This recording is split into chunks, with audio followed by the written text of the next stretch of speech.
The moment he saw the boy's eyes, the world didn't stop. It just stopped, including him. The sliding glass doors parted with a soft hydraulic whisper, releasing a wave of conditioned air into the late afternoon heat. And Ethan Caldwell stepped out onto the curb like a man who had never been kept waiting a day in his life, his tailored charcoal suit catching the light just right, his watch face flashing a brief, calculated glint, the kind that belonged in magazines and boardrooms, not on sidewalks filled with ordinary people moving in ordinary rhythms. And yet something in that rhythm faltered the second his gaze lifted, not because of the woman standing 20 feet ahead, though he knew her instantly. Even after all these years, even after convincing himself he wouldn't, but because of the small hand wrapped around hers, the quiet presence at her side that didn't belong to memory, didn't belong to the past he had sealed off and filed away under decisions he no longer revisited. Amara Hayes stood there in a soft brown coat that moved slightly in the breeze, her posture straight but not rigid, her expression calm in a way that wasn't softness but control, the kind built from years of choosing silence over explanation. And beside her, a boy, no older than 5, maybe 6, shifted his weight, adjusting the strap of a small backpack that looked just a little too big for his shoulders. And it should have been nothing, just another mother and child waiting at the edge of a crowded terminal pickup lane, just another moment passing through the city unnoticed. But Ethan didn't move, didn't blink, because the boy turned his head slightly, just enough for the light to catch his face. And there it was, not subtle, not imagined, not something that required confirmation. It was immediate and undeniable.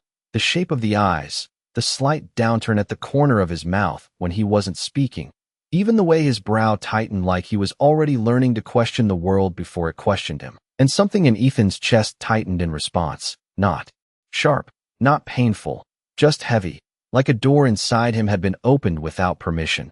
The noise of the street continued, cars pulling up, engines idling, distant voices layered over the hum of luggage wheels scraping concrete. But it all sounded far away now, like it had been pushed behind glass. And all that remained clear was the image in front of him, Amara's hand resting lightly over the boy's shoulder, protective without being possessive, present without needing to prove it. And the boy looked up at her, said something too quiet for Ethan to hear, and she leaned down just slightly, her response soft, her voice measured, and Ethan realized with a sudden, grounding clarity that this was not a moment that had been waiting for him. This was a life that had been moving forward without him in it. He took a step before he realized he had decided to move, his polished shoes meeting the pavement with a sound that felt too loud in his own ears, and Amara's eyes lifted, not startled, not searching, just aware, like she had always known this day would arrive eventually, just not when. And for a second, nothing passed between them, no greeting, no accusation, no attempt to fill the space with something easier than the truth sitting silently between them. And Ethan stopped a few feet away, close enough now to see the details that made it worse, not better, the faint dimple in the boy's cheek when he shifted his jaw, the exact shade of brown in his eyes that mirrored Ethan's own when caught in direct sunlight. And he exhaled slowly, controlled, because control was the one thing he had never lost, not in business, not in negotiations, not in the carefully curated life he had built after walking away from anything that threatened to complicate it. But this didn't fit into anything he had prepared for. How old is he? The question came out lower than he expected, not sharp, not demanding, just careful, like even he wasn't ready to hear the answer shaped into something final. And Amara didn't respond right away, her gaze steady on his, her expression unchanged, and that silence carried more weight than any explanation could have, because it wasn't hesitation, it was choice. And when she finally spoke, her voice was even, grounded, old enough not to be confused by people who disappear and come back like it. Doesn't matter. And the boy shifted slightly at her side, looking between them now, curious but not afraid, his small fingers tightening briefly around the fabric of her coat, and Ethan's eyes dropped to that movement before he could stop himself, because there it was again, that instinct, that familiarity he couldn't explain away, and he swallowed once, the motion subtle but necessary. Amara. Her name sounded different now, not like something he owned, not like something tied to a past he could revisit at will, but like something that had moved beyond him entirely, and she tilted her head just slightly, not inviting, not dismissing, just acknowledging that he had said it, and the boy looked up at her again, then back at Ethan, his brows pulling together in a small, thoughtful frown that landed harder than any accusation. "Mom, why is he looking at me like that?" The question was simple, innocent in its delivery, but it cut through the moment with a precision that made Ethan's breath catch, because there was no way to answer it without stepping into something he wasn't sure he deserved to claim, and Amara's hand moved gently to the boy's shoulder, grounding him, her voice soft but firm. "Because he's seeing something he didn't expect," and Ethan's chest tightened again, sharper this time. Because that was the truth, stripped of anything defensive, anything that might have softened it. And he found himself speaking before he could reconsider, the words slipping out quieter than intended. That's my face." And the boy blinked, processing, his gaze narrowing slightly as if comparing, and Amara didn't correct him, didn't confirm, didn't give him the clarity he was reaching for, because clarity was something earned, not handed over in moments like this. And the air shifted subtly as a car pulled up behind them, a driver stepping out, calling a name that wasn't theirs, the world continuing its pace while Ethan stood there, suspended in a realization that didn't need proof, didn't need explanation. It just existed, undeniable and complete, and Amara straightened slightly, adjusting the boy's backpack with a practiced motion, her attention returning to what mattered, not what had just reappeared. "We should go," she said quietly, not to Ethan, but to the boy. And he nodded, easily, trusting, his small hand slipping back into hers without hesitation. And as they turned, Ethan felt something unfamiliar settle into place. Not anger, not regret in the way he had understood it before, but something heavier, something that didn't ask for immediate resolution, something that simply existed and would not be ignored. And he didn't reach for them, didn't call out, because for the first time in a long time, he understood that wanting something didn't mean you were entitled to it. And as they walked away, the light catching in the boy's hair, outlining a silhouette Ethan recognized too well, he remained where he was, not frozen, not powerless, just aware, standing in a moment that had already moved past him, realizing that whatever came next would not be about reclaiming anything, but about facing the truth of what had already been lost. The car door closed somewhere behind him, a muted thud swallowed by the constant motion of the curbside lane, but Ethan Caldwell did not turn, did not step forward, did not do anything that might suggest he still had control over the direction of this moment, because control had never felt this fragile before. And as Amara and the boy moved farther down the sidewalk, their pace steady, unhurried, he realized with a clarity that settled deeper with every second that she was not walking away from him in anger. She was walking forward without him, and that difference mattered more than anything he could have said. He finally exhaled, a slow release that did not ease the pressure in his chest, and his hand moved almost instinctively toward his jacket pocket before stopping midway, because there was no call he could make, no assistant he could summon, no strategy he could deploy that would reframe what he had just seen into something manageable, something negotiable. And for the first time in years, he allowed himself to stand still without immediately reaching for the next step, his eyes tracking the small details that refused to fade, the way the boy adjusted his backpack strap again, the way his stride matched Amara's rhythm without needing correction, the way he glanced up at her once more, not out of uncertainty, but out of habit, a quiet check-in that spoke of years spent building trust in moments no one else had witnessed. And Ethan felt something shift again, not sharp. This time, not sudden, but steady, like something heavy being placed where it had always belonged.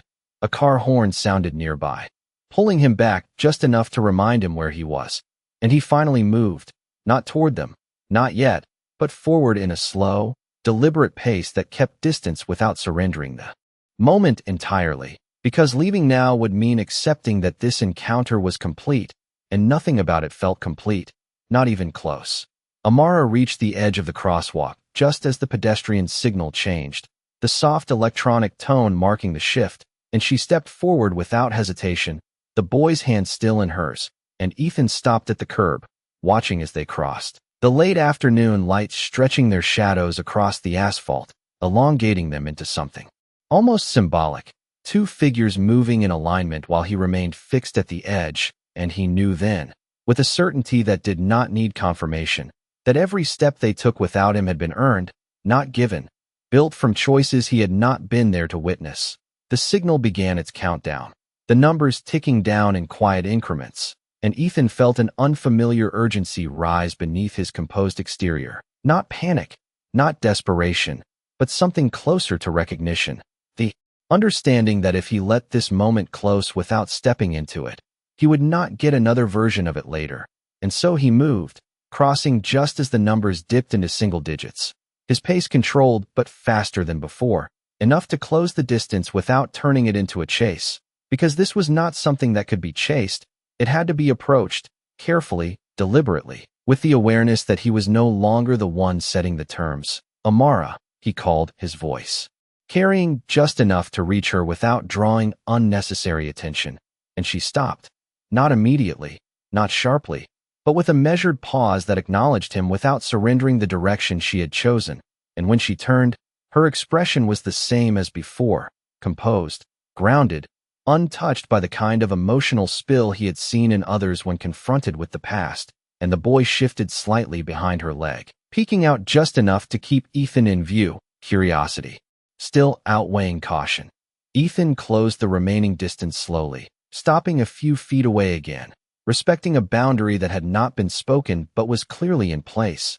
And for a moment, he did not speak, not because he did not have words, but because none of the ones he had used in the past seemed to fit here, not in a way that would not diminish what stood in front of him now. I did not know, he said finally, the statement simple, unembellished, stripped of any attempt to soften its edges.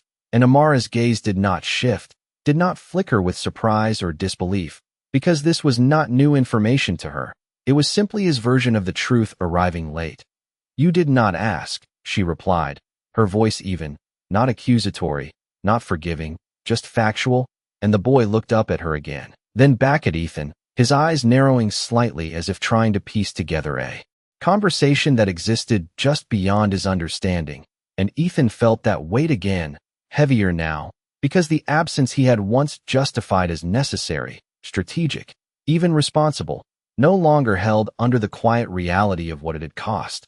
I would have, he began, the words forming out of habit, out of a need to reclaim some version of intention. But Amara's slight shake of her head stopped him before he could finish, not forcefully, not dismissively, just enough to redirect the moment away from what might have been and back to what was. You did not, she said, and there was no anger in it, which somehow made it land harder, because anger could be answered, could be negotiated, but this was settled, and Ethan nodded once, slowly, accepting the correction without argument, because there was nothing to argue against. The boy shifted again, stepping slightly out from behind Amara now, his small frame more visible, his gaze steady on Ethan, and after a brief pause, he spoke, his voice clear, unafraid. Do I know you?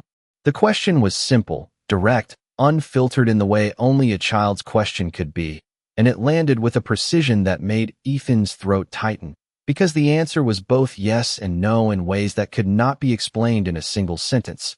And he lowered himself slightly, not fully crouching, just enough to meet the boy's eye level without towering over him, his posture careful, intentional. Not yet, he said quietly, the honesty in it surprising even him, and the boy considered that for a moment, his brows pulling together again in that same familiar way, and then he nodded once, as if accepting the answer for now, as if placing it somewhere to revisit later, and Ethan felt something shift again, subtle but undeniable, because that small acceptance was not something he had earned, it was something he had been allowed, temporarily, and that distinction mattered.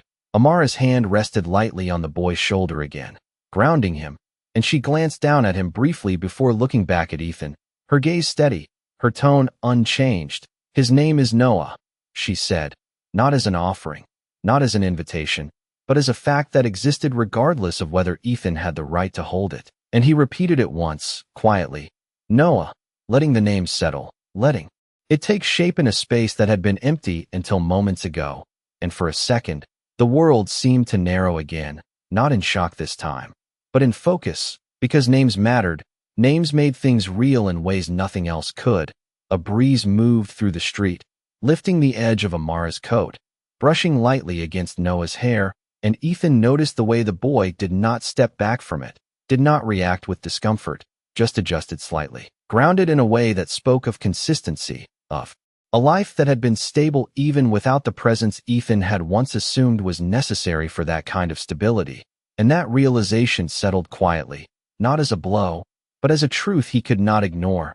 "We are going to be late," Amara said after a moment, her voice calm, her attention already shifting back to the path ahead, and Noah nodded, easily, his hand slipping back into hers without hesitation. And Ethan felt the moment begin to close again, not abruptly, not harshly, just naturally, like something that had reached its limit for now. And he did not reach out, did not step forward to stop them, because something in him understood that forcing more into this space would not give him what he was looking for. It would only take away what little had been allowed. "Can I see him again?" The question came out before he could reconsider it, not demanding, not entitled, just direct, and Amara paused, her gaze holding his for a fraction longer this time, measuring, not the question itself, but the man asking it, and the silence that followed was not empty. It was deliberate, filled with years of decisions that had led to this exact point. And when she finally spoke, her answer was just as measured. "That depends on whether you understand what you are asking for." And then she turned, guiding Noah forward once more, her pace steady, her posture unchanged, and Ethan remained where he was, watching as they moved away again. But this time, something was different, because the distance between them no longer felt like an ending. It felt like the beginning of something that would not be defined by what he had lost, but by what he would have to become if he wanted to step into it. The city did not slow down for revelations. It absorbed them, folded them into its constant motion, and kept going. And Ethan Caldwell stood on that sidewalk long after Amara and Noah disappeared into the flow of people, his reflection faintly visible in the dark glass of a passing vehicle, distorted just enough to remind him that the version of himself he had relied on for years did not quite fit anymore. And when he finally moved, it was not with urgency, not with the sharp precision that usually defined his decisions, but with a measured pace that matched the weight settling inside him, because this was not something that could be solved in a single move, not something that could be delegated, negotiated, or reframed into advantage. This was something that required him to stay, to look, to remember. His car door opened as his driver stepped out, the man's posture respectful, attentive, ready to resume the schedule that had been interrupted. "Sir, we are already 10 minutes behind," he said carefully, and Ethan paused before responding, his hand resting lightly on the edge of the door, his eyes still tracking the direction Amara had gone even though she was no longer visible. And for the first time in a long time, the idea of being late did not register as a problem. It registered as irrelevant. "Cancel it," he said quietly, and the driver hesitated for a fraction of a second, not out of defiance, but out of surprise, because Ethan Caldwell did not cancel meetings. He adjusted them, moved them, optimized them, but he did not remove them entirely. All of it. Ethan added, his tone steady, leaving no room for interpretation, and the driver nodded once, stepping back, already reaching for his phone. Ethan did not get into the car right away. Instead, he turned, looking down the street again, retracing the path in his mind. The crosswalk, the corner, the direction they had taken, and then he began to walk, not quickly, not recklessly, but with intention, each step grounded in the decision he had just made, because this was not about catching up to them, not anymore. This was about understanding where they had gone, where they belonged now, and what it would mean to approach that space without disrupting it. The sidewalk narrowed as he moved farther from the main terminal, the noise shifting from the constant churn of arrivals to the quieter rhythm of a neighborhood just beyond the edge of the city's busiest flow, and the details became clearer here, the storefront windows reflecting softer light, the absence of constant engine noise allowing smaller sounds to surface, a door opening, a distant laugh, the soft hum of conversation from a cafe on the corner, and Ethan slowed slightly, his gaze scanning without urgency, not searching in panic, but observing, absorbing, because for the first time in years, he needed to see the world from a position that was not centered on him. He reached the corner where the crosswalk met a quieter street, and there, across from a small park lined with low iron fencing. He saw them again, not because they had stopped, but because they had entered a space that held them, a place that seemed to belong to them in a way the sidewalk had not. And Ethan paused just outside the park's entrance, his hand resting lightly against the cool metal of the gate as he watched.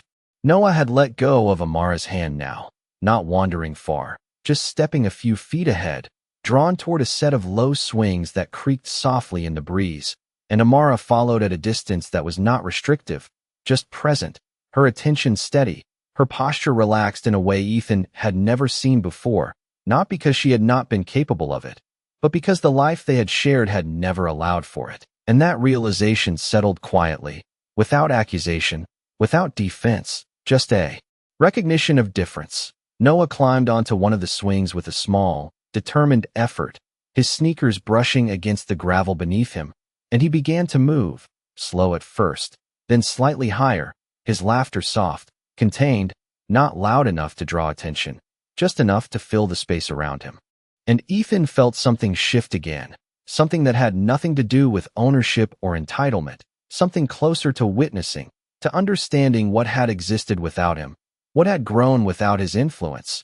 And he remained where he was, not stepping into the park, not announcing his presence, just watching, because stepping in now would not be about connection, it would be about interruption. And he was beginning to understand the difference. Amara sat on a nearby bench, her hands resting loosely in her lap, her gaze following Noah's movement without needing to control it.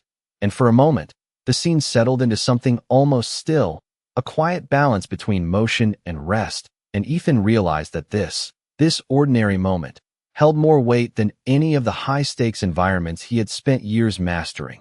Because there was no performance here, no audience, no outcome being negotiated, just presence. And that was something he had not practiced. A group of children passed by the park's edge, their voices rising and falling in casual conversation, and one of them glanced briefly toward Noah before continuing on, the world acknowledging him without centering him. And Ethan felt that difference too. The way this life did not revolve around visibility, did not require validation. It simply existed, steady and self-contained. And he stood there longer than he intended, the minutes passing without his usual awareness of time, because time here did not move in the same way it did in his world. It did not segment itself into blocks of productivity and outcome. It stretched, it held space, it allowed moments to unfold without immediate conclusion. Noah slowed the swing, dragging his feet lightly against the ground until it came to a stop, and then he hopped off, turning back toward Amara with a small grin that reached his eyes. And she smiled back, not broadly, not performatively, just enough to meet him where he was, and Ethan felt that same tightening in his chest again, not painful, not overwhelming, just persistent, like something that had found a place it was not leaving. He took a step back from the gate then, not retreating, just creating space, because this was not a moment he could enter yet, not without understanding what it required. And as he turned slightly, his phone vibrated in his pocket, the screen lighting up with a name that once would have demanded immediate attention, but now felt distant, and he silenced it without answering, his focus returning to the park, to the boy who carried his features but not his history, to the woman who had built a life without asking for anything in return, and Ethan Caldwell, who had once measured everything in terms of gain and loss, stood there quietly, beginning to understand that this was neither. It was something else entirely. Something that would require more than presence, more than intention. It would require change, and for the first time, he did not look away from that. The air in the park held a stillness that did not belong to the rest of the city, a kind of quiet that was not empty but full, layered with small, steady sounds that did not compete for attention, and Ethan Caldwell remained just outside that boundary for a moment longer, his hand still resting against the cool metal gate, as if crossing it required more than a step. Because it did, it required a shift he had not yet fully made. And when he finally moved forward, it was not with the confidence that usually carried him into new spaces. It was measured, deliberate, almost careful, as if he understood now that presence was something that had to be earned in places like this. The gravel beneath his shoes gave a soft crunch as he stepped inside, a sound that seemed louder to him than it actually was, and he slowed instinctively, not wanting to disrupt the balance that had already been established before he arrived. And Amara noticed him almost immediately, not because he made a scene, but because she had always been aware in ways he had once overlooked, her gaze lifting from Noah for a brief moment, meeting his without surprise, without tension, just recognition, and then returning to her son as if to remind Ethan, without words, where her priority remained. Noah had moved from the swing to a low-climbing structure, his small hands gripping the bars with a focused determination that made each movement intentional. And Ethan watched him for a second, noting the way he paused before each step, not out of fear but out of thought, like he was already calculating the best way forward. And that familiarity pressed again, quiet but undeniable. Ethan stopped a few feet from the bench where Amara sat, maintaining a distance that respected the space she had created, and for a moment neither of them spoke, the silence between them not awkward, not empty, just present, filled with everything that had not been said over the years that separated them. And then Amara spoke first, her voice calm, steady. "You are still here." Not a question, not a challenge, just an observation that acknowledged his choice without assigning meaning to it. And Ethan nodded once, his gaze shifting briefly toward Noah before returning to her. "I did not think leaving would make sense," he said, the honesty in it unfiltered, and Amara's expression did not change, not because she doubted him, but because his reasoning was no longer something that guided her responses. Noah reached the top of the structure and paused, looking down for a moment before climbing back the way he came, choosing caution over risk without hesitation. And Ethan noticed that too, the absence of recklessness, the presence of something taut, something consistent, and he felt that same steady weight settle deeper, because this was not just resemblance. This was development, shaped over time without him. "He likes to figure things out on his own," Amara said quietly, her eyes still on Noah, as if she had followed Ethan's line of thought without needing him to voice it. And Ethan let out a small breath, almost a sound of acknowledgement. "He is careful," he replied, choosing the words slowly, and Amara nodded once, a subtle confirmation. "He learned that from me," she said, not with pride, not with emphasis, just as a fact that stood on its own. And Ethan accepted that without response, because there was nothing to counter, nothing to question. It was simply true.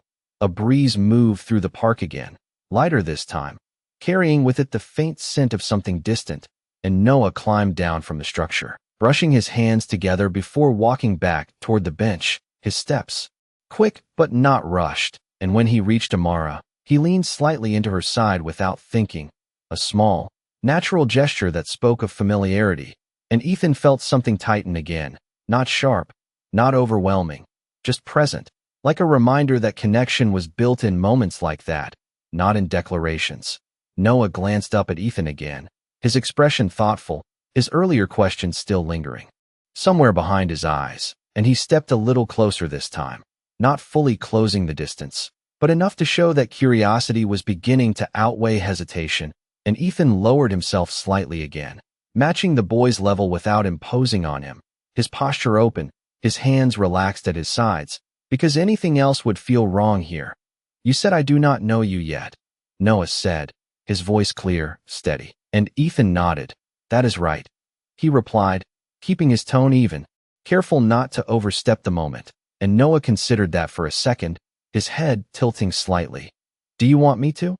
The question landed softly, without weight in the way an adult might have carried it, but it held something deeper, something that Ethan felt immediately, because it was not about obligation, it was about permission. And Ethan paused, not because he did not have an answer, but because he understood now that answers mattered differently here.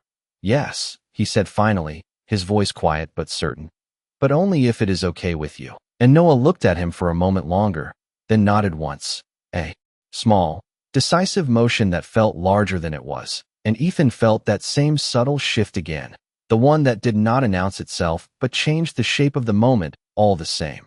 Amara watched the exchange without interruption, her expression unchanged, her gaze steady, and when Noah stepped back toward her side, she rested her hand lightly on his shoulder again, grounding him, not pulling him away, just reminding him where he belonged. And Ethan understood that too, the balance she maintained, the way she allowed space without surrendering it.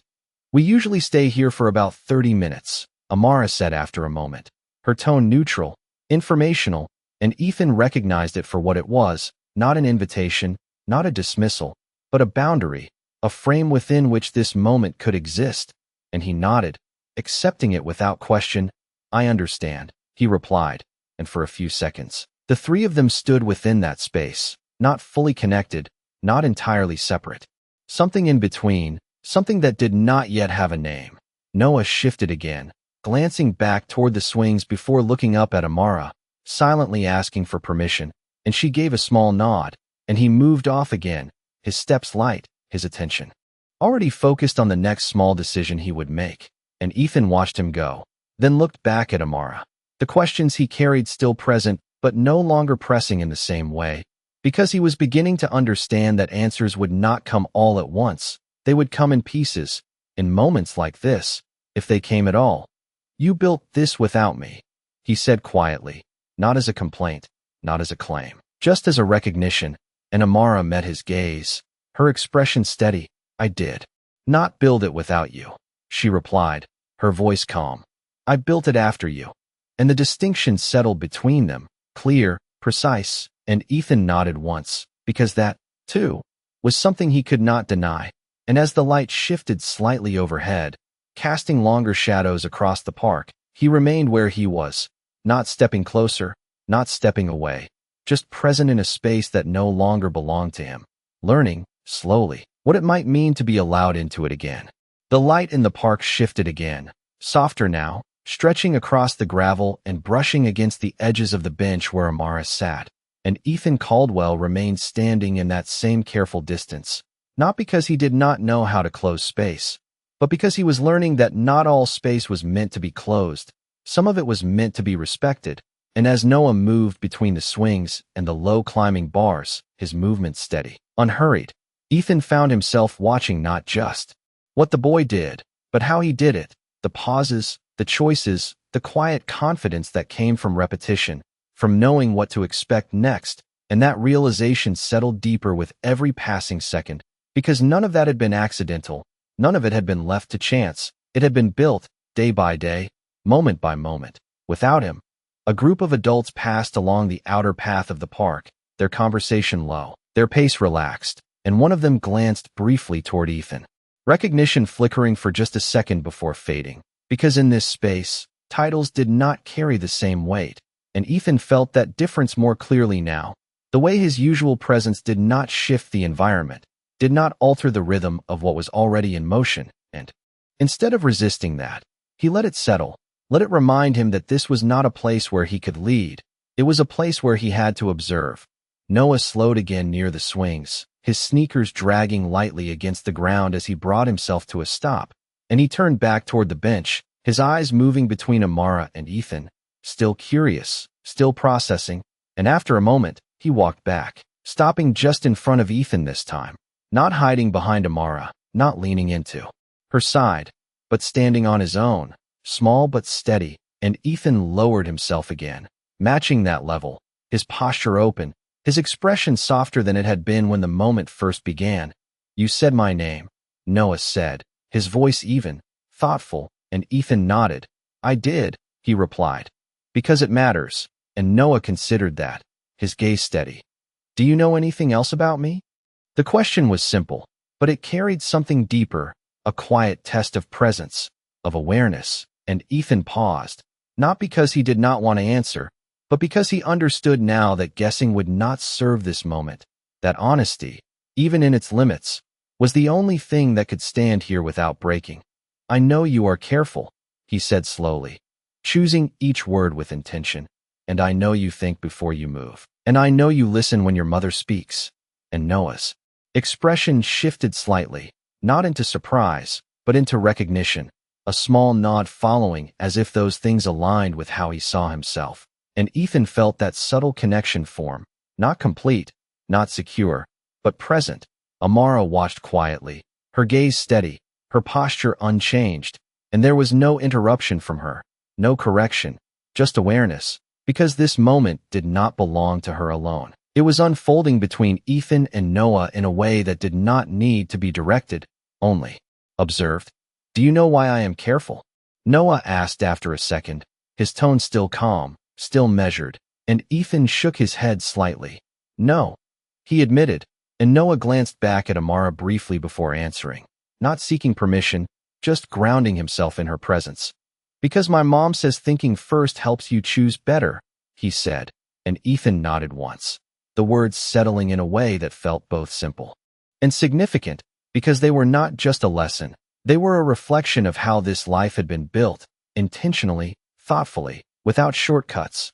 "She is right," Ethan replied quietly, and Noah accepted that with another small nod, as if adding it to a growing list of things that made sense.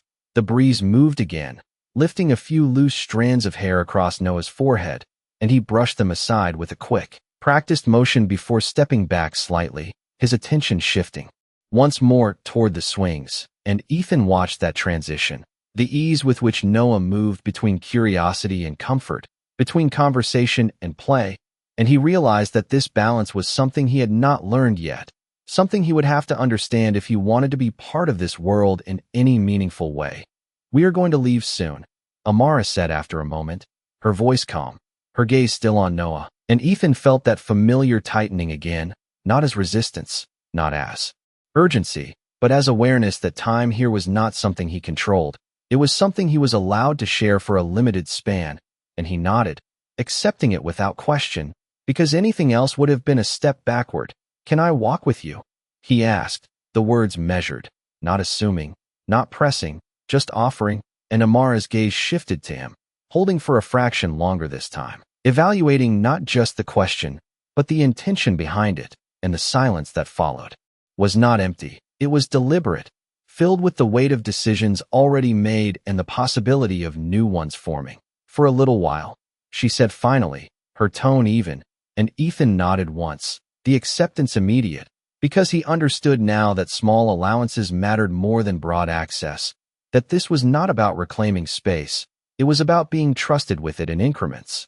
Noah stepped away again, moving toward the edge of the park where the path curved back toward the street, his pace light, his focus already shifting to what came next, and Amara stood, smoothing the front of her coat with a small, absent motion before following him, and Ethan moved with them, not ahead, not behind, but slightly to the side, maintaining that same respectful distance that had defined his presence since stepping into the park. As they reached the gate, Noah pushed it open with a small effort, holding it just long enough for Amara to pass through before letting it swing back, and Ethan followed last, the soft creak of the hinges marking the transition from the contained quiet of the park back into the broader rhythm of the street.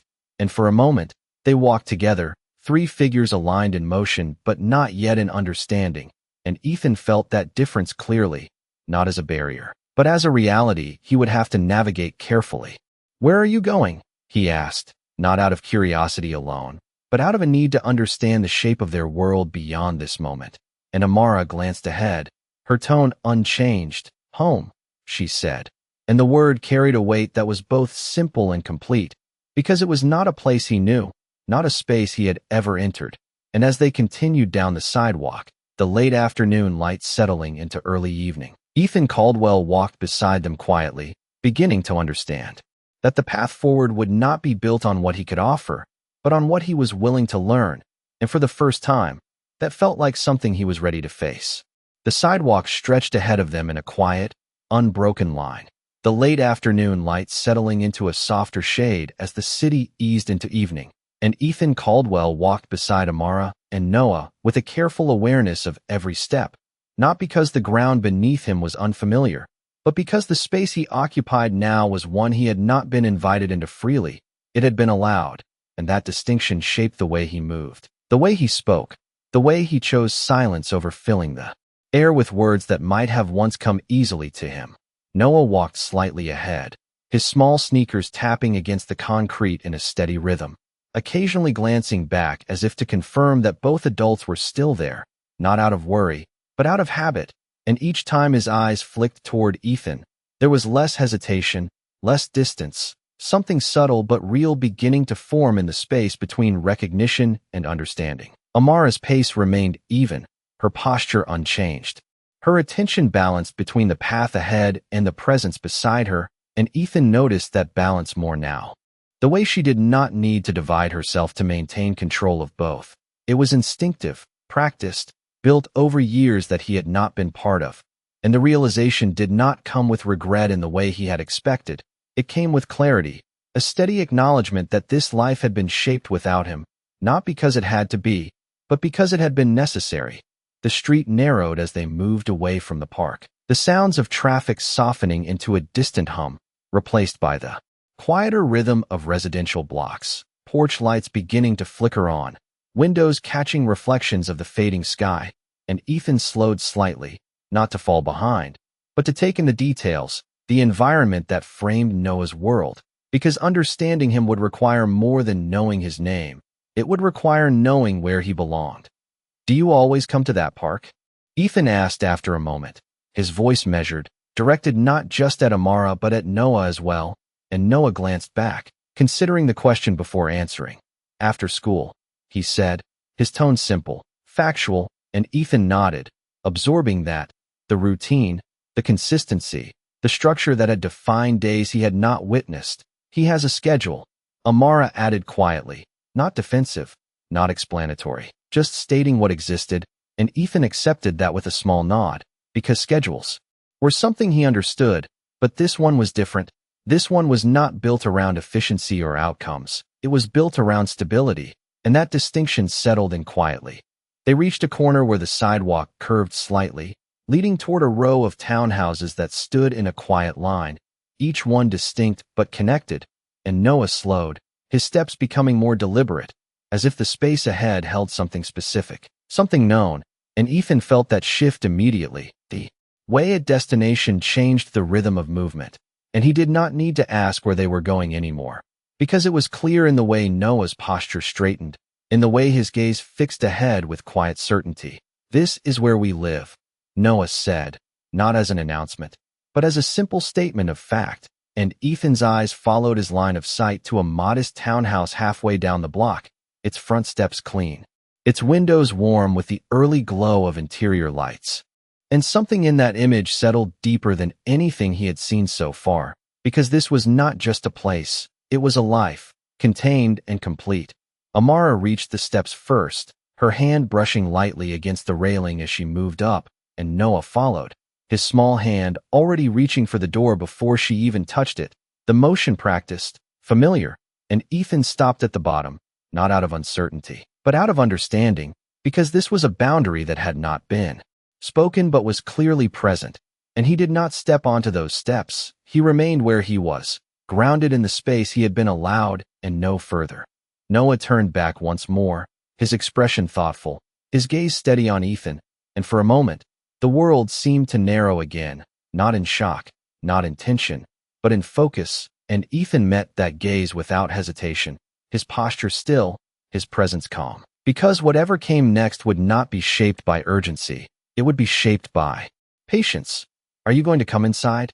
Noah asked, the question simple, direct, and Ethan felt the weight of it immediately, not because of what it offered, but because of what it implied, a step beyond observation, beyond distance, into something closer, something more permanent. And he did not answer right away, not because he did not want to, but because he understood now that his answer was not the one that mattered most. Amara's hand rested lightly on the door handle, her gaze shifting briefly toward Ethan, not to guide him, not to invite him, but to acknowledge the moment, and the silence that followed was not empty. It was deliberate, filled with everything that had led to this exact point, and Ethan shook his head slightly, his voice quiet but steady.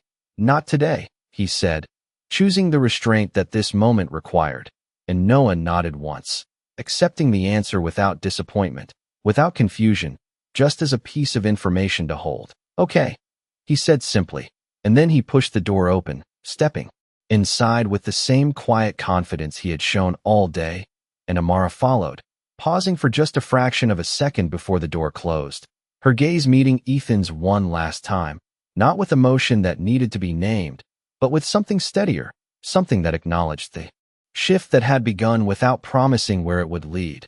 The door clicked softly as it shut, the sound final but not absolute, and Ethan remained at the bottom of the steps, the street quiet around him, the light dimming just enough to signal the end of the day. And for a moment, he did not move, did not reach for his phone, did not step away, because leaving now was not about walking away. It was about carrying something with him that he had not brought into this space, something that would not fade with distance. And as he finally turned, his steps measured, his mind steady, Ethan Caldwell understood with a clarity that did not need confirmation that this was not a story he could control. It was one he would have to earn his place in, one step at a time. The street grew quieter as Ethan Caldwell walked away from the townhouse. Each step measured, not because he was unsure where he was going, but because for the first time in years, where he was going did not feel as important as what he was carrying with him. And the image of that door closing lingered in his mind, not as rejection, not as exclusion, but as a boundary that had been placed with intention, one he had chosen not to cross. And that choice settled into him with a weight that felt unfamiliar but not unwelcome. The evening air had cooled slightly, the last stretch of daylight fading into a soft gray that blurred the edges of the buildings around him.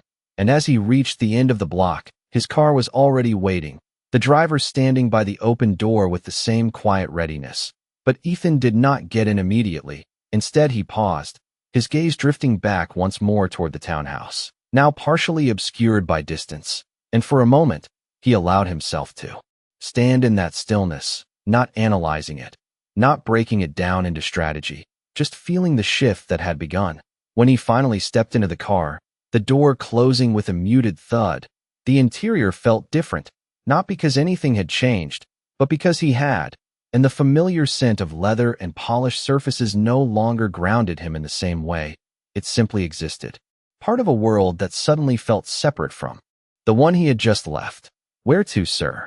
the driver asked, his tone steady, professional, and Ethan paused, his hand resting lightly against the edge of the seat, his eyes unfocused for a second before he answered. "Home," he said, the word carrying a different meaning now, one that was no longer tied to the high-rise apartment that overlooked the city, but to something quieter, something he had only just begun to understand. The drive was smooth, the city lights flickering on one by one as they moved through familiar streets. But Ethan did not reach for his phone, did not review schedules or messages, because none of it held his attention the way it usually did, and instead, his mind returned to small details, Noah's voice, the way he had asked questions without hesitation, the way he had accepted answers without demand, and Amara's presence, steady, composed, unshaken by Ethan's arrival, as if she had already built a life strong enough to hold unexpected moments without breaking.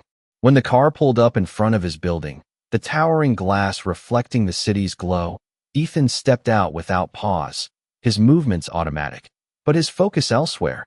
And as he entered the lobby, the quiet efficiency of the space greeted him, the polished floors, the soft lighting, the receptionist's nod of acknowledgement, all of it unchanged, all of it familiar, and yet it felt distant, like something he had mastered but no longer needed to prove. The elevator ride was silent, the numbers climbing steadily, and Ethan watched them without really seeing them, his reflection faint in the mirrored walls, and for a moment, he studied it, not with the critical eye he had once used to refine every detail, but with a quieter awareness, as if he was seeing himself from the outside for the first time, measuring not success, not control, but presence, and what it lacked. When the doors opened, he stepped into the hallway, the soft carpet absorbing his footsteps, and reached his apartment door, unlocking it with a smooth, practiced motion, and the space inside greeted him with the same controlled elegance it always had. Clean lines, muted tones, everything in its place, everything exactly as it should be. And yet something in it felt incomplete, not because it was lacking anything visible, but because it held no trace of what he had just experienced, no echo of Noah's voice, no warmth of Amara's steady presence, just stillness. Ethan walked further in, loosening his tie slightly, his jacket slipping off his shoulders as he placed it over the back of a chair, and he moved toward the large window that overlooked the city, the skyline stretching out in a pattern of light and shadow.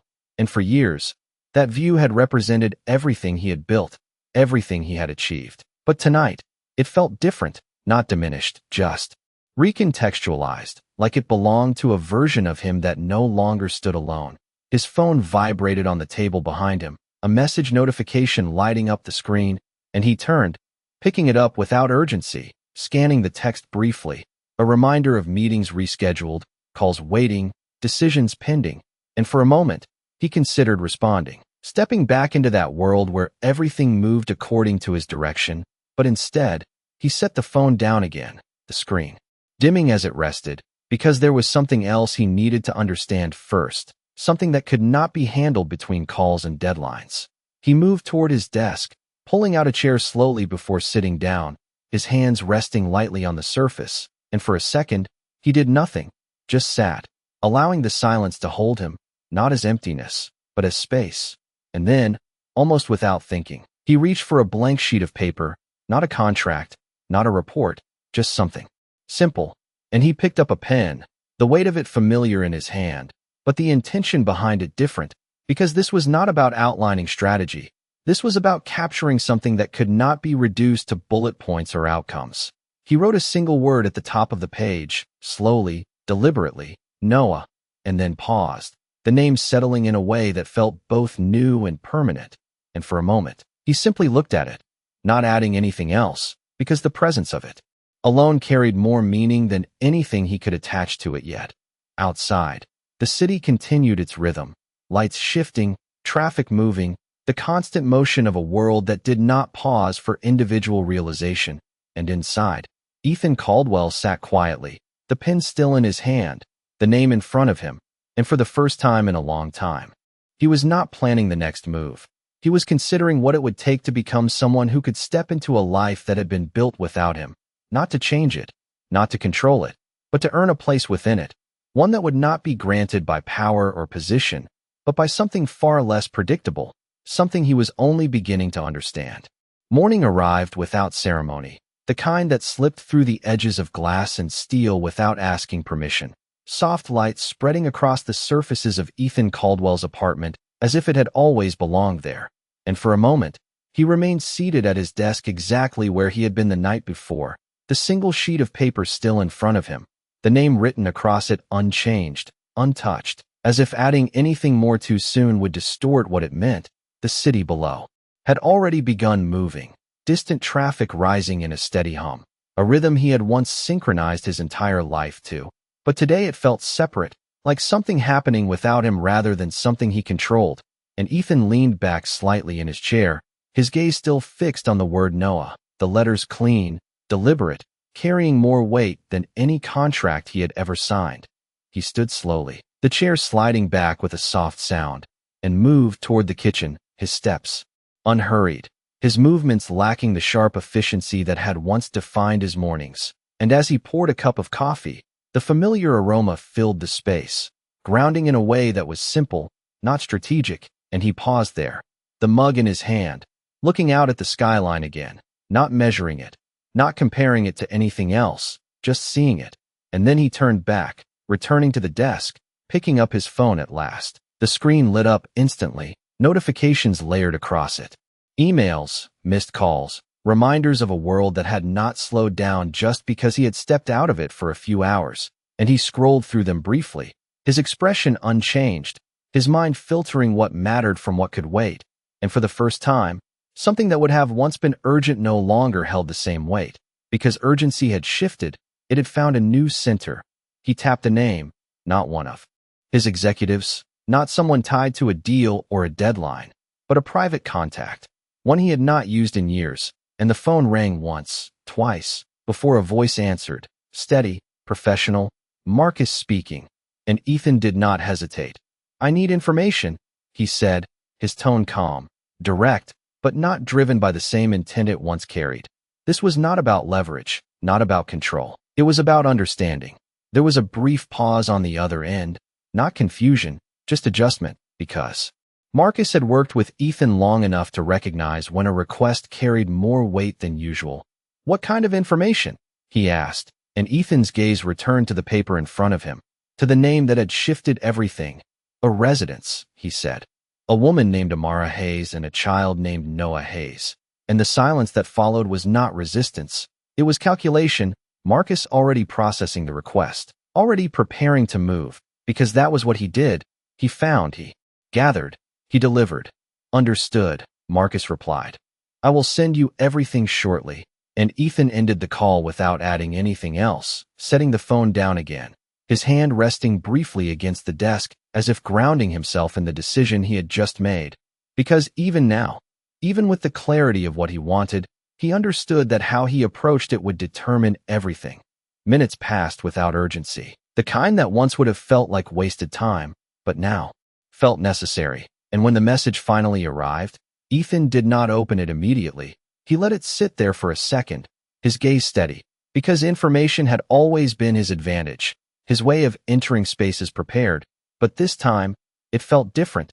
This time, knowing everything would not give him control, it would only give him context, and context was something he would have to handle carefully. When he did open it, the details appeared in clean, organized lines, an address he already recognized, confirmation of what he had seen the night before, a brief outline of Amara's work, her routines, the structure of her days, and Ethan scanned it once, not absorbing every detail, not committing it all to memory, just taking in enough to understand the shape of her life, the boundaries she had built, and then he closed it, setting the phone face down on the desk again, because this was not something he would approach with a full dossier.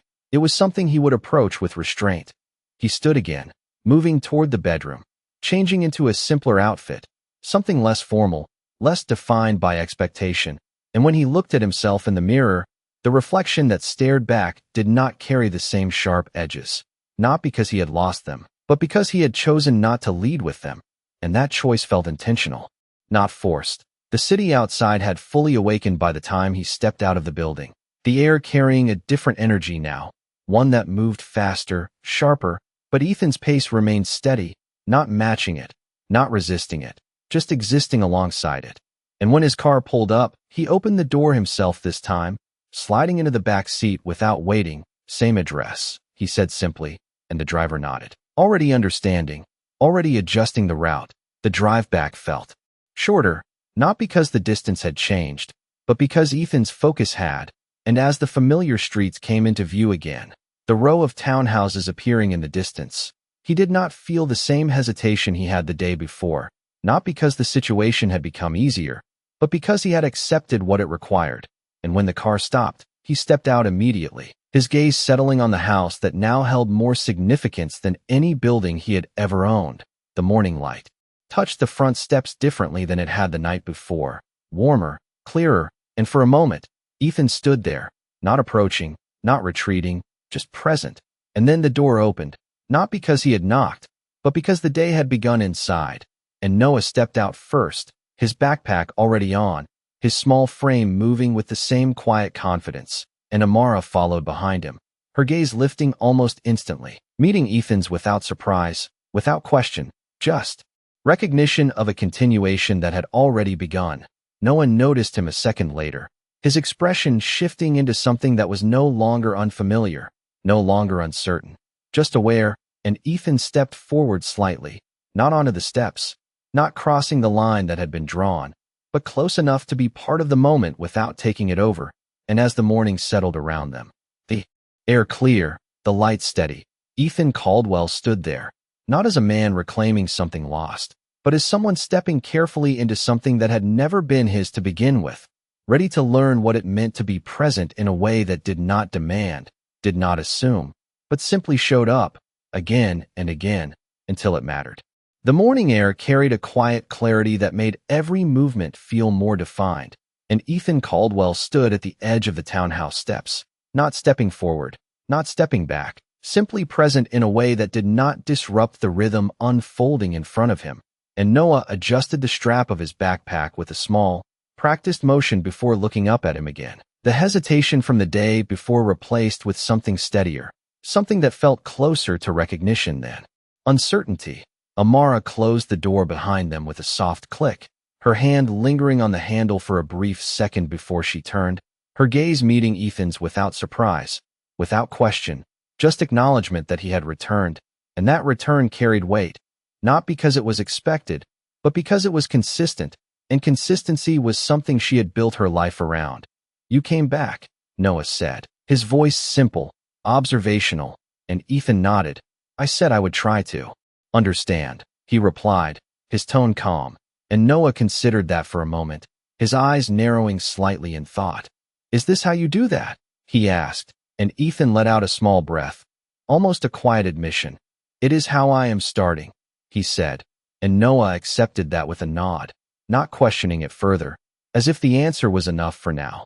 Amara stepped down from the top stair, her movements smooth, controlled, and she did not interrupt, did not guide the exchange. She simply observed, her presence steady, allowing the moment to unfold without interference. And that silence carried its own form of direction, one that Ethan was beginning to recognize. We have to go, she said after a second, her voice even, and Noah nodded, shifting his weight slightly before stepping forward, his pace unhurried, his attention already moving toward the next part of his day, and Ethan walked alongside them again, maintaining that same careful distance, not too close, not too far, matching their rhythm without trying to lead it. The sidewalk felt different in the morning, brighter, more active, people moving with purpose, conversations overlapping, the city fully awake, but Ethan's focus remained narrow, centered on the two figures beside him, on the way Noah's steps aligned with Amara's, on the way she adjusted her pace subtly, without making it obvious, keeping him close without needing to call him back. And that quiet coordination spoke of something deeper than routine. It spoke of connection built through presence, through attention, through time. Where are you going? Ethan asked, his voice measured, and Noah answered before Amara could.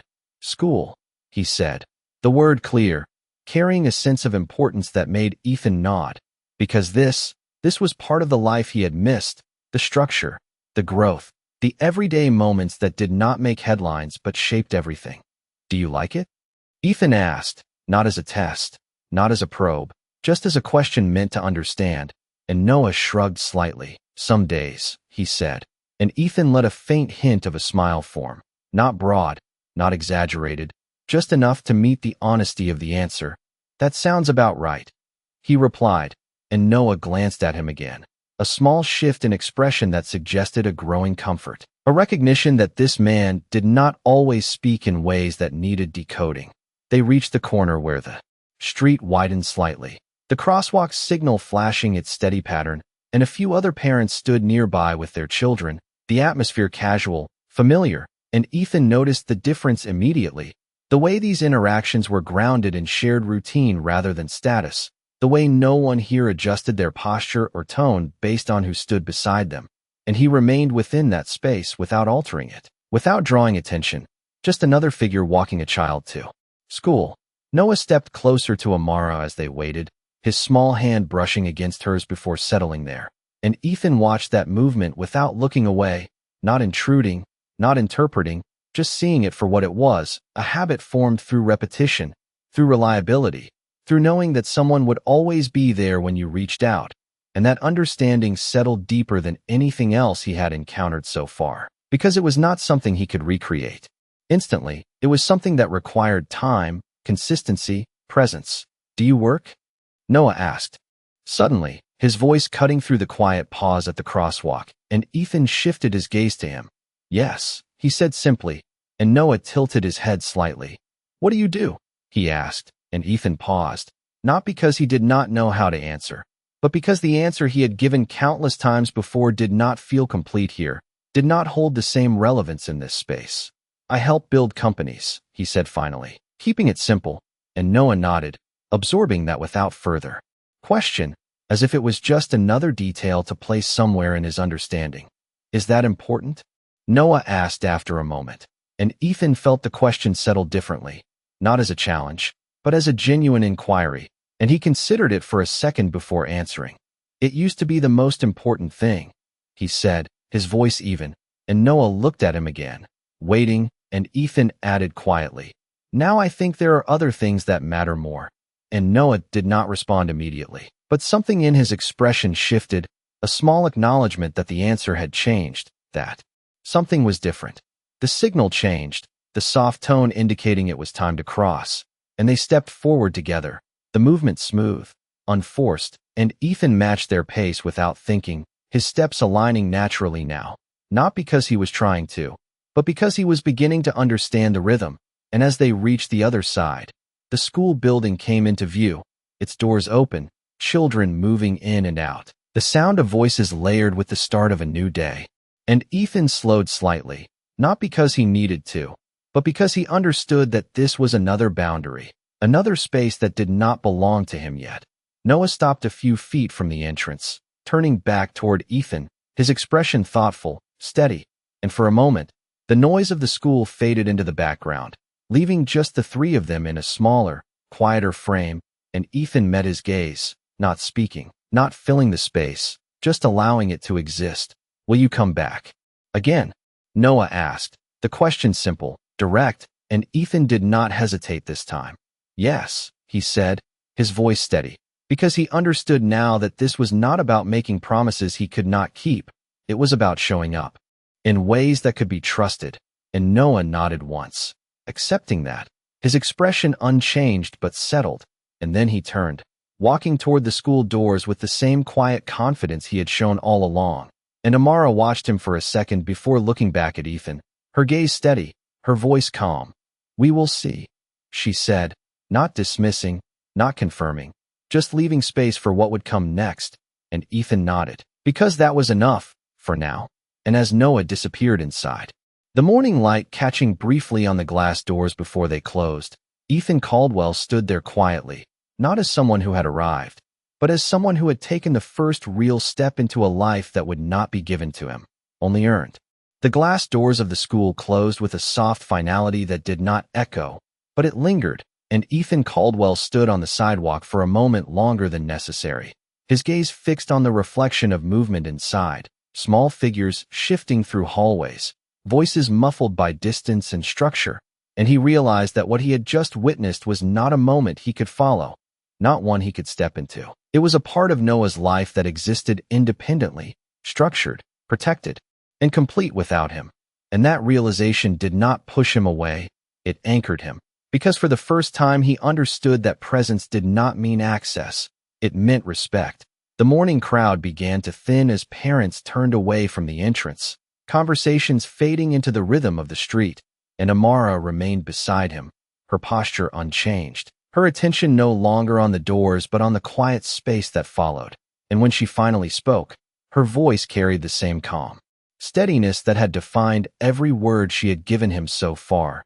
"You did not have to come back," she said, not as a question, not as an accusation, just as a truth that existed whether he acknowledged it or not. And Ethan nodded slightly, his gaze still forward for a second before shifting to meet hers. "I know," he replied, and the simplicity of that answer held more weight than any explanation he could have offered, because it was not about obligation, it was about choice. Amara studied him for a brief moment, not searching for inconsistency, not testing him, just observing, the way she had learned to observe everything that entered her life without immediately responding to it.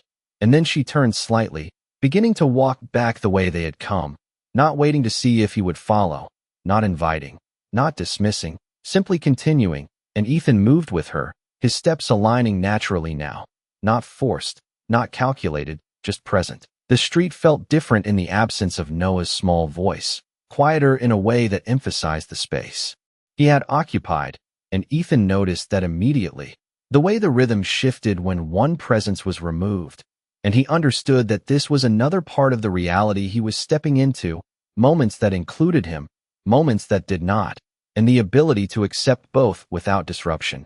"He is observant," Ethan said after a few steps, his tone reflective, and Amara nodded once. "He has to be," she replied, her voice even, and Ethan glanced at her briefly, not questioning, not challenging, just acknowledging the weight behind that statement, because being observant was not just a trait, it was something taught, something necessary in a world that did not always offer clarity without effort.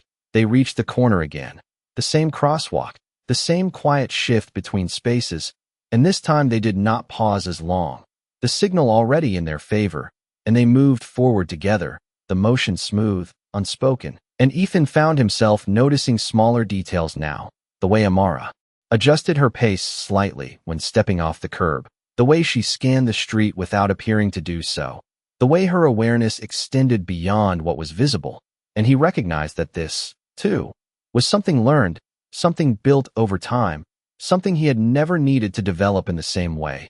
"Why did you not tell me?" The question came out quieter than he expected, not sharp, not demanding, just present, and Amara did not stop walking, her gaze forward, her expression unchanged. "Because you were not there," she said, her tone steady, and the answer did not carry bitterness. It did not carry accusation. It simply carried fact, and Ethan let it settle without response, because there was nothing to correct, nothing to defend. It was true in a way that did not require elaboration.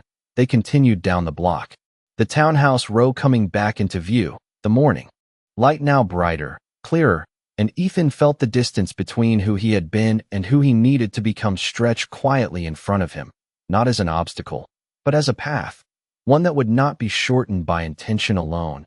"You could have found me," he said after a moment, not as a challenge, but as a reflection of what he knew to be possible, and Amara stopped then, not abruptly, just enough to mark the moment, and she turned to face him fully, her gaze steady, her voice calm. "I did not need to," she said, and that was all, no explanation, no justification, just a statement that stood on its own, and Ethan felt something shift again, not as a blow, not as a loss, but as a recalibration, because need had always been the foundation of his decisions, and here, it did not apply. They stood there for a second, the quiet of the street settling around them, and then Amara turned back, continuing toward the townhouse, and Ethan followed, not because he was unsure, but because he understood now that following did not mean losing position. It meant learning direction. When they reached the steps, Amara paused, her hand resting lightly on the railing, and she looked back at him, not with expectation, not with resistance, just with clarity. "This does not change overnight," she said, her tone even, and Ethan nodded immediately, because he had already begun to understand that. "I know," he replied, and she held his gaze for a fraction longer, measuring not the words, but the understanding behind them, and then she added quietly, "Consistency matters more than anything you say." And Ethan felt that settle deeper than any condition he had ever been given, because this was not something he could negotiate. It was something he would have to prove, over time, without guarantee.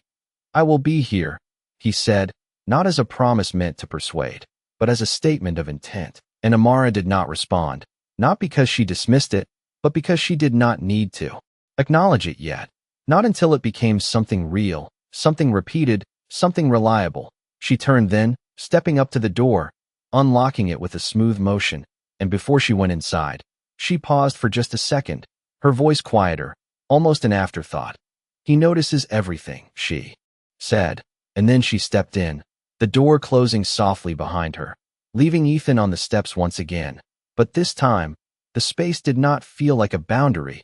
It felt like a beginning, one that would not be defined by a single moment, but by every moment that followed. And as he turned, stepping back onto the sidewalk, the city already moving around him, Ethan Caldwell carried that understanding with him, not as a burden, but as a direction, one that would require more than presence, more than intention. It would require him to become someone who could stand in that space not as a visitor, but as someone who had earned the right to be seen there. The rest of the day did not unfold the way it usually did, not in segments, not in calculated intervals of productivity and return, but in a quieter, more deliberate rhythm that Ethan Caldwell did not try to interrupt. And as he stepped back into his car, the city continuing its steady motion around him, he did not reach immediately for his phone, did not begin issuing instructions or correcting the gaps left by his absence, because for the first time, those gaps did not feel like failures. They felt like space, and space was something he was learning to hold without filling. The car moved smoothly through the streets, the familiar routes unfolding without effort, and Ethan's gaze remained fixed outside, not searching for anything specific, just observing the way people moved, the way small interactions formed and dissolved without consequence.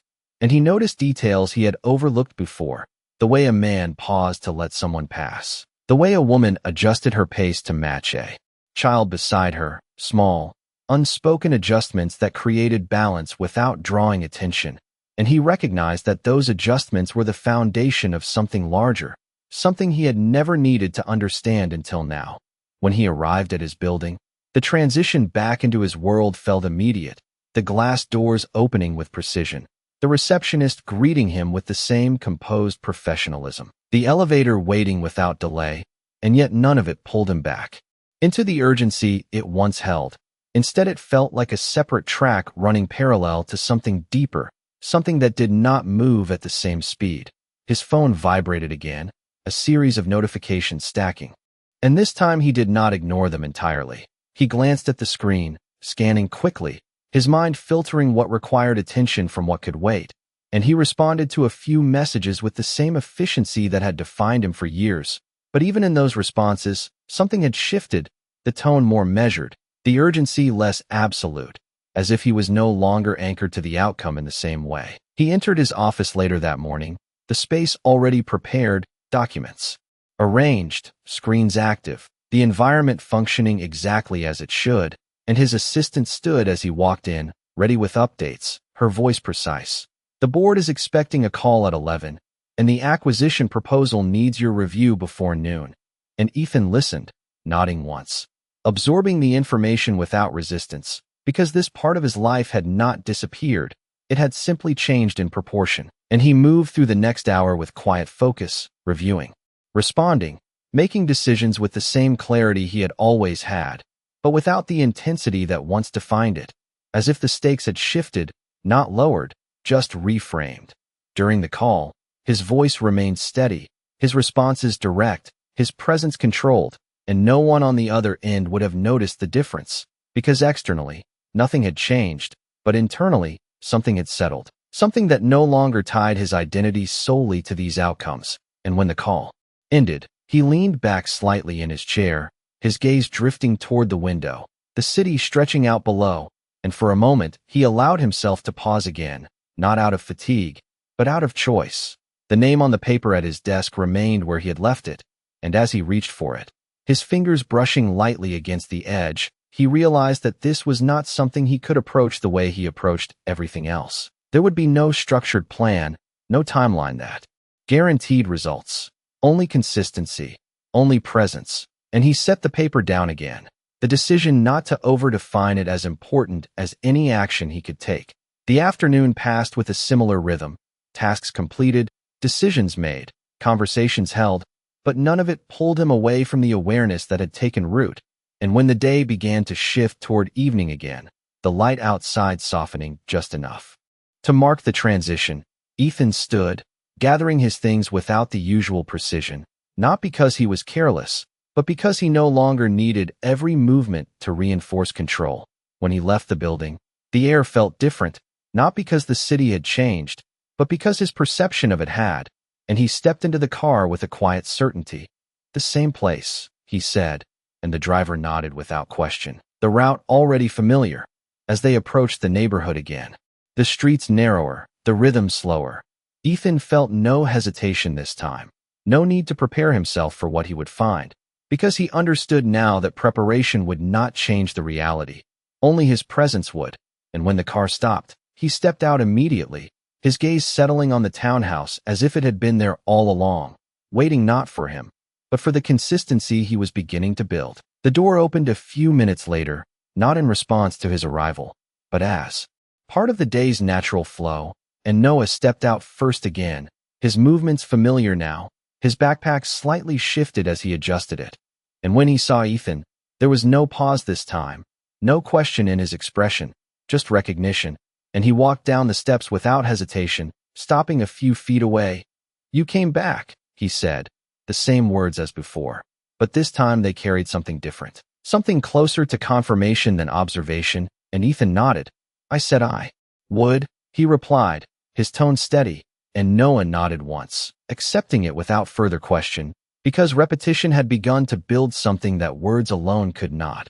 Amara followed, her gaze steady, her posture unchanged, and she looked at Ethan for a moment, not evaluating, not questioning, just observing the pattern that was forming, and she did not speak immediately, because she did not need to. The moment spoke for itself, and as the evening settled around them, the lights soft, the Air cooler.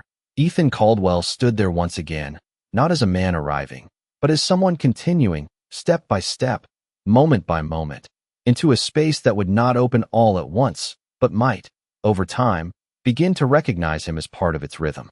The evening light settled into a deeper shade of amber, stretching across the quiet street, as if holding the moment in place just a little longer, and Ethan Caldwell stood at the base of the townhouse steps once again. But this time the distance between him and the door felt different, not because it had changed physically, but because something in the space had shifted, something subtle but real, built not from a single moment, but from repetition, from showing up when it would have been easier not to. Noah stepped down the last stair with a small, practiced motion, his backpack hanging loosely from one shoulder now, his posture more relaxed than it had been earlier, and when his eyes met Ethan's, there was no hesitation, no pause, just a quiet familiarity that had begun to settle into place, and he walked forward without waiting, stopping close enough that the space between them no longer felt like a boundary, just a distance. "You came back again," Noah said, his voice carrying a tone that was no longer questioning, but confirming, and Ethan nodded. "I said I would keep coming," he replied, and Noah considered that for a moment, his gaze steady, and then he nodded once, as if placing that statement into something that was starting to make sense, something that could be tested over time. Amara remained on the steps for a second longer, watching the exchange with the same quiet awareness that had defined her presence from the beginning, and then she stepped down slowly, her gaze moving between them, not interrupting, not guiding, just observing the way the moment unfolded on its own, and Ethan felt that observation without needing it to be spoken. It was not pressure, it was not expectation, it was simply presence, the kind that required consistency to meet. "How was school?" Ethan asked, his tone even, directed toward Noah but shaped carefully, not assuming familiarity, not pushing for more than what was offered, and Noah shrugged slightly. "It was okay," he said, and then after a brief pause, he added, "We had math today," and Ethan nodded. "Do you like math?" he asked, and Noah's expression shifted into something more thoughtful. "Sometimes," he said, echoing the same honesty he had shown before. And Ethan allowed a small smile to settle, not exaggerated, not performative, just enough to meet the moment where it was. "That sounds familiar," he replied, and Noah glanced at him again, a faint hint of curiosity in his eyes, as if beginning to notice the way Ethan responded, the way he did not correct, did not instruct, just met him in the space of what was real.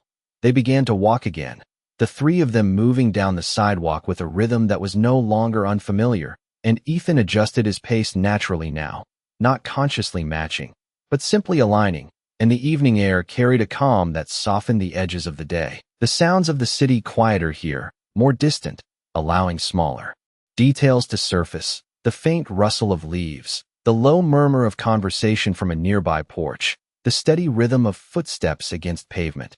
"Do you work every day?" Noah asked after a moment, his voice cutting gently through the quiet, and Ethan nodded. "Most days," he said, and Noah tilted his head slightly, considering that. "Then how do you come here?"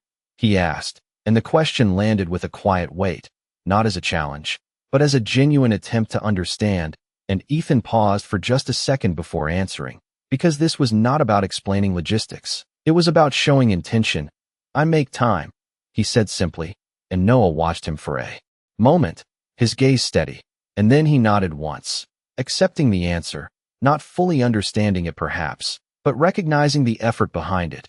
And that recognition, however small, settled into Ethan with a quiet significance. They reached the corner where the park came into view again, the same low fence, the same open space, and Noah's pace quickened slightly, not rushing, just drawn, and he looked back briefly. "Can we stop for a few minutes?" he asked, directing the question toward Amara. And she nodded. "For a little while," she said, her tone even, and Noah moved ahead, stepping through the gate with the same familiarity as before, and Ethan followed at a distance that now felt less like separation and more like respect. Noah moved toward the swings again, his movements fluid, practiced, and he climbed on without hesitation, pushing off lightly, the motion steady, and Ethan stood near the entrance, watching, not stepping in fully, not holding back completely, just present in the space that had begun to accept him in small ways. Amara sat on the same bench, her posture relaxed, her gaze following Noah without needing to track every movement. And after a moment, she spoke, her voice quiet but clear. "He remembers patterns," she said, not looking at Ethan, but not needing to, and Ethan nodded slightly. "I can see that," he replied, his gaze still on Noah, and Amara's words settled deeper than they seemed on the surface, because this was not just about memory, it was about consistency, about what repeated actions created over time. Noah slowed the swing slightly, dragging his feet against the ground before coming to a stop, and he looked toward Ethan, his expression thoughtful, and then he stepped off, walking over with a steady pace, stopping in front of him again, closer this time, the distance narrowing naturally. "You came yesterday and today," Noah said, his voice even, and Ethan nodded. "I did," he replied, and Noah's gaze held his for a second longer. "Will you come tomorrow?" he asked, and the question carried more weight now, not just curiosity, but expectation beginning to form, and Ethan felt that immediately, not as pressure, but as responsibility, and he answered without hesitation. "Yes," he said, his voice steady, because he understood now that consistency was not about intention, it was about repetition. Noah nodded once, the motion small but decisive, and then he turned, moving back toward the swing without further question, as if the answer had been placed into something that mattered, and Ethan watched him go. The subtle shift in the boy's posture, the ease in his movement, and he realized that something had changed, not dramatically, not completely, but enough to be felt, enough to matter. Amara remained on the bench, her gaze steady, and after a moment, she looked at Ethan, her expression unchanged, but her voice carrying a quiet acknowledgement. "He is starting to expect you," she said, and Ethan nodded. "I know," he replied, and the weight of that understanding settled between them, not as a warning, not as a condition, but as a truth that would shape everything that followed. Because expectation was not something to take lightly. It was something that required consistency to sustain, and as the evening light deepened around them, the park holding its quiet rhythm, Ethan Caldwell stood there, not just showing up anymore, but beginning to understand what it meant to be someone who could be counted on, not through words, not through promises, but through presence that did not fade. The swing slowed again under Noah's steady control, the soft creak of its chains stretching into the quiet of the evening as the last light dipped lower behind the row of townhouses, and Ethan Caldwell stood where he had been for the past several minutes, not shifting, not stepping forward, just present in a way that no longer felt uncertain, and across from him, Noah dragged his feet lightly against the ground until the motion stopped completely, his small hands gripping the chains for a second longer before he let go, dropping down with a soft thud that barely disturbed the gravel beneath him. And when he turned, there was no hesitation in his movement this time, no pause to consider distance. He walked directly toward Ethan with a steady pace that carried something new, something quieter but stronger than curiosity. Ethan lowered himself slightly again, meeting him at eye level without thinking, the motion now natural, and Noah stopped just a step away, his gaze steady, his expression thoughtful in a way that reflected more than his age suggested. And for a moment, neither of them spoke, the silence between them no longer heavy, no longer uncertain, just present, holding the space for what would come next.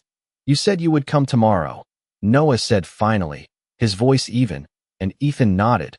"I will," he replied, his tone steady, and Noah watched him for a second longer, not testing, not doubting, just placing the words somewhere that mattered. And then he asked, quietly, "And the day after that?" And the question landed deeper, not because of its complexity, but because of its simplicity, because it stretched beyond a single promise into something larger, something ongoing, and Ethan did not answer immediately, not because he hesitated, but because he understood now that this answer could not be shaped the way he had shaped answers before. It could not be absolute without being proven. And so he spoke carefully, his voice calm. "I will come as long as I can, and I will not say it unless I mean it." And Noah considered that, his eyes narrowing slightly as if measuring the difference. And then he nodded once, a small, decisive motion that carried more weight than it seemed, because it was not agreement, it was acceptance of how this would work. Amara watched from the bench, her posture unchanged. Her gaze steady, and there was no interruption, no redirection, because this moment did not require her to step in. It required her to observe, to allow what was forming to take its own shape without interference. And Ethan felt that awareness, the quiet presence that did not control, but guided simply by being there. Noah stepped back slightly, his attention shifting again, but before he turned fully, he looked up once more, his voice softer this time. "My teacher says people show who they are by what they keep doing." And Ethan felt the words settle immediately, not as a lesson, not as a challenge, but as a reflection of everything that had been unfolding. And he nodded. "Your teacher is right," he said, and Noah accepted that without further comment, turning back toward the swing, his movements light, unburdened, as if the conversation had reached its natural end. The sky above them deepened into a darker shade, the first hints of evening settling in fully now, and the park held its quiet rhythm, a space that did not demand anything, did not rush anything. It simply allowed moments to exist, and Ethan stood there, not as someone waiting for the next step, but as someone beginning to understand that the steps themselves were the point. After a few more minutes, Amara rose from the bench, her movement smooth, her gaze moving briefly toward Noah before she spoke. "It is time," she said, her tone even, and Noah nodded, stepping away from the swing without resistance. Because this routine was familiar, expected, and Ethan watched that too. The way structure shaped behavior, the way consistency created ease. They walked back toward the gate together, the three of them moving in a quiet alignment that no longer felt forced. And as they stepped out onto the sidewalk, the streetlights flickered on one by one, casting a soft glow across the pavement, and Ethan felt the shift from day to night settle around them, marking the end of another shared moment, another piece of something that was still forming. When they reached the townhouse again, Noah climbed the steps first, his hand reaching for the door before pausing, and he turned back, his gaze finding Ethan's with a steadiness that had grown in just a short span of time. And for a moment, there were no words, just recognition, and Ethan nodded once, a small motion that carried understanding without needing explanation. "See you tomorrow," Noah said, his voice simple, and Ethan replied without hesitation, "See you tomorrow." And this time, the words did not feel like a promise he was making. They felt like a pattern he was beginning to build. Noah pushed the door open and stepped inside, his figure disappearing into the warm light of the house, and Amara followed. But before the door closed, she paused, her hand resting lightly against the frame as she looked back at Ethan, her gaze steady, and for the first time, there was something in it that had not been there before, not softness, not forgiveness, but acknowledgement, quiet and unspoken, that something had shifted, not completely, not permanently, but enough to be recognized. "Consistency," she said quietly, echoing the word she had given him before, and Ethan nodded. "I understand," he replied, and she held his gaze for a second longer, as if measuring that understanding against what she had seen so far. And then she stepped inside, the door closing softly behind her, leaving Ethan once again on the steps. But the space no longer felt the same. It did not feel like a place he stood outside of. It felt like the edge of something he was beginning to step into. The night settled fully around him, the street quiet, the air cooler, and Ethan Caldwell turned slowly, stepping back onto the sidewalk, his movements steady, his mind clear in a way it had not been before, because for the first time, he was not thinking about what he had lost. He was thinking about what he was building, not through power, not through control, but through presence, through repetition, through showing up in a way that could be trusted. And as he walked away, the soft glow of the townhouse windows behind him, he understood with a certainty that did not need confirmation that this was not a story of return. It was a story of becoming, one that would not be defined by a single moment, but by every moment that followed, each one carrying the same quiet question and the same quiet answer over and over again.